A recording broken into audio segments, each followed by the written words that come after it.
আমরা এখন যাচ্ছি এক প্রান্ত থেকে অন্য প্রান্তে। এই যে নৌকা দিয়ে পার হতে হবে। চলে আসলাম নৌকাতে। এই যে আমরা এই প্রান্ত থেকে এই প্রান্ত যাব।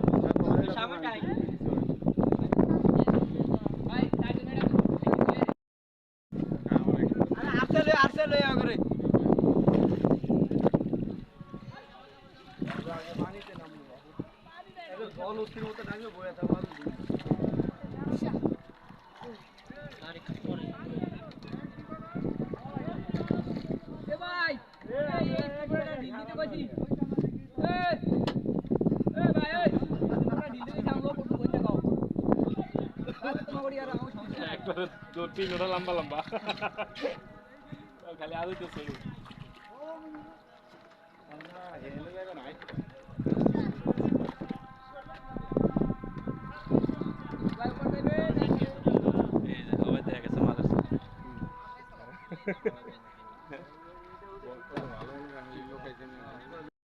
যে আমরা চলে আসলাম কুকরিমুকরি ইকো পার্ক, যেটাকে বলা হয় পর্যটন দ্বীপ কুকরিমুকরি নারকেল বাগান।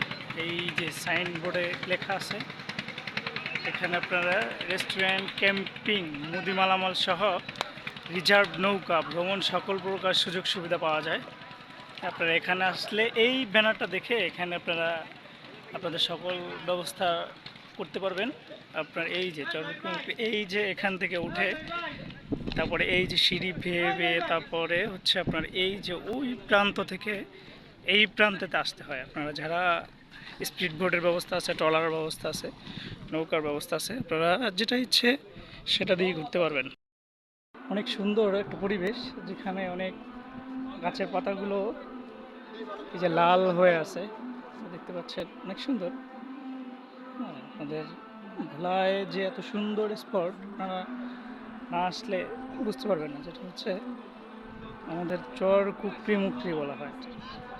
গাছের পাতাগুলো অনেক সুন্দর, অনেক সুন্দর একটা স্পট। এই যে আমরা সবাই এক প্রান্ত থেকে অন্য প্রান্তে চলে আসলাম। এই যে দেখেন, এই যে ওনারা সবাই অনেক দুষ্ট, যদিও তাদের বয়সটা আমার থেকে অনেক বেশি। তারা এই যে দুষ্টামি, সব এই ছেলেপেলেগুলো অনেক দুষ্ট, তারা অনেক দুষ্টামি করে। চলে আসলাম অন্য একটা প্রান্তে, যেখানে আমি অনেক পর্যটন কেন্দ্রে গেছি, যেটা হচ্ছে কক্সবাজার, সেন্ট মার্টিন, তারপরে হচ্ছে আপনার বিভিন্ন দেশের সিলেট, সব মোটামুটি অনেক জেলায় ঘোরা হয়েছে। কিন্তু এখানের ঘোরাটা আমার কাছে একটু ব্যতিক্রম লাগতেছে। যেটা হচ্ছে আপনার একটা সাউন্ড পাচ্ছেন, যেটা হচ্ছে আমি প্রায় 1 ঘন্টার মতো এখানে আসলাম, কিন্তু এখানে যে সাউন্ডটা পাচ্ছেন, এখানে এর আগে ওয়াজ চালানো হয়েছে আর এখন ইসলামী সঙ্গীত চালানো হচ্ছে। কিন্তু এখানের যে পরিবেশটা খুবই মনোমুগ্ধকর, আমাকে অনেক মুগ্ধ করেছে। তাদের যে মন মানসিকতা বা তাদের যে ব্যবহার, সব কিছু মিলে এখানের পরিবেশটা অন্যান্য পর্যটক এলাকা থেকে পুরোটাই ব্যতিক্রম।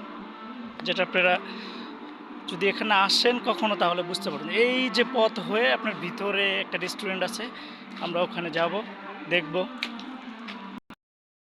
এই যে একটা সুন্দর একটা জায়গা, যেখানে ফটো তোলার অনেক সুন্দর একটা স্পট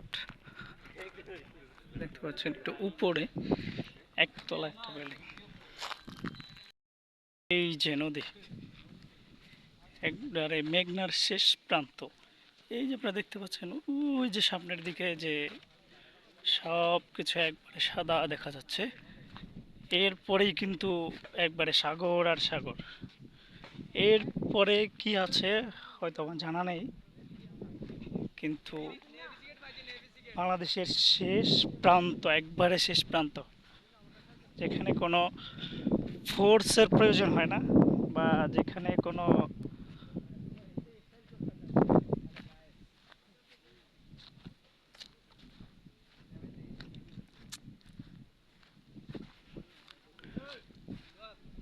যেখানে লাগে না কোনো বর্ডার গার্ড যেখানে লাগে না কোনো সেনাবাহিনী, যেখানে লাগে না কোনো পুলিশ, সেটাই হচ্ছে আমাদের দ্বীপ জেলা ভোলার বর্ডার গার্ড, একবারে শেষ প্রান্তে। ওই যে আপনারা সবুজ একটা দৃশ্য দেখতে পাচ্ছেন, হ্যাঁ ওটাও আমাদের ভোলার ভিতরে, একবারে নদীর মাঝ প্রান্তে। হ্যাঁ, ওনাদের পরেই হচ্ছে বঙ্গোপসাগর। এখানে অনেক জেলেরা মাছ ধরতে সাগরের দিকে যায়, আবার তারা মাছ শিকার করে চলে আসে। এখানে আসলে অনেক কিছু হয়। আপনার নদীর পাড়ে গেলে হয়তো লাল কাঁকড়াও দেখতে পেতে পারি। এই যে আমরা একবারে পর্যটক এলাকায় চলে আসলাম, যেখানে ওই যে এখানে সবাই ঘুরতে এসে, কিন্তু রাতের বেলায় দৃশ্যটা আরও অনেক সুন্দর হয়, যেখানে নদীর শীতল হাওয়া বয় এখন, এবং পরিবেশটা অনেক ঠান্ডা, প্রতিকূল হাওয়ায় বইছে। তারপর হচ্ছে আপনার অনেক সুন্দর সবুজ শ্যামল পরিবেশ, দৃশ্যটা অনেক সুন্দর এবং মনোমুগ্ধকর একটা।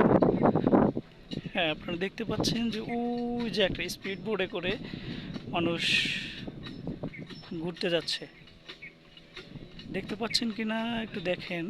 ওই যে দেখা যাচ্ছে ওনারা যাবে হচ্ছে, ওই যে একটা সবুজ একটা দৃশ্য দেখা যাচ্ছে।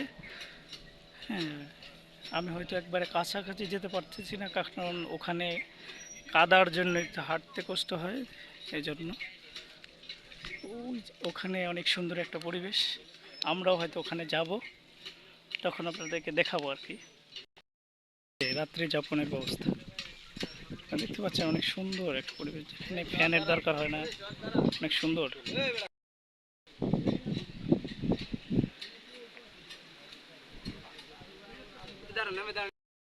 এই যে আমরা এখানে দেখতে পাচ্ছি দূরত্ব নারিকেল তাল এবং খেজুর 5.48 মিটার ইন্টু 4.48 মিটার, সুপারি হচ্ছে 1.8 মিটার ইন্টু 1.82 মিটার। স্থান চর রওশন, চর কুকরিমুকরি ভোলা। এই বাগান উত্তোলন করা হয়েছে 1999 সাল থেকে 2000 খ্রিস্টাব্দে, 25 বছর আগে। এই যে আপনারা এখানে দেখতে পাচ্ছেন পুরো ডিটেলসটা দেওয়া হয়েছে এখানে। এই যে আমরা যে নারিকেল বাগানের জন্য এত কোনো অপেক্ষা করলাম, সেটা হচ্ছে এই যে আপনারা দেখতে পাচ্ছেন নারিকেল গাছ অনেক। এখানে আসলে সেন্ট মার্টিনের একটা পরিবেশ পাওয়া যায়, যেটা হচ্ছে নারিকেল গাছ, অনেক সুন্দর পরিবেশ একটা। তারপরে আপনার খেজুর গাছও রয়েছে, অনেক পুরাতন এই গাছগুলো, বা এই পর্যটন এরিয়াটা অনেক পুরাতন অনেক। আপনারা দেখতে পাচ্ছেন যে এখানে অনেক সুন্দর নারিকেল গাছ, এই যেটাকে আমরা চরকুকরুম নারিকেল বাগান বলে থাকি, সেটাই আপনাদেরকে এখন দেখাচ্ছি। এই যে নারকেল বাগানের পরে আবার বিশাল এক বাগান, যেখানে অনেক পুরাতন অনেক গাছ এখানে রয়েছে, অনেক পাখির কিচিরমিচির আওয়াজ, পরিবেশটা অনেক সুন্দর অনেক। আমরা যারা ভোলার দ্বীপ জেলা ভোলার আছি, বা আপনারা যারা দেখতেছেন ভোলার বাইরে থেকে, আপনার ভোলায় চর কুকরিমুকরি শীতের মৌসুমে ঘুরতে আসতে পারেন। যদি আপনাদের সব কিছু মিলে মনে হয় অনেক ভালো লাগবে আর কি, স্পটটা সুন্দরবনের একটা ফিল চলে আসে এখানে, একটা মিনি সুন্দরবন বলা যায়, বা আপনাকে এটা মিনি সুন্দরবনও ভোলার লোকজন বলে থাকে। এই যে নারকেল বাগানে অনেক সুন্দর পরিবেশ, উপরের দিকটা দেখতে পাচ্ছেন অনেক সুন্দর। যদি আমরা একটু গরমের মধ্যে চলে আসছি, এখানে অনেক সুন্দর সুন্দর গাছ, বিভিন্ন রকমের গাছ, এই নদীর পাড়ে মেঘনার একবারে শেষ প্রান্তে, তারপরেই হচ্ছে আপনার বঙ্গোপসাগরের দেখা মিলবে একটু নদী দিয়ে সামনে গেলেই। হ্যাঁ, এর বাংলাদেশের শেষ প্রান্ত দ্বীপ জেলা ভোলা চর কুকরিমুকরি অবস্থিত।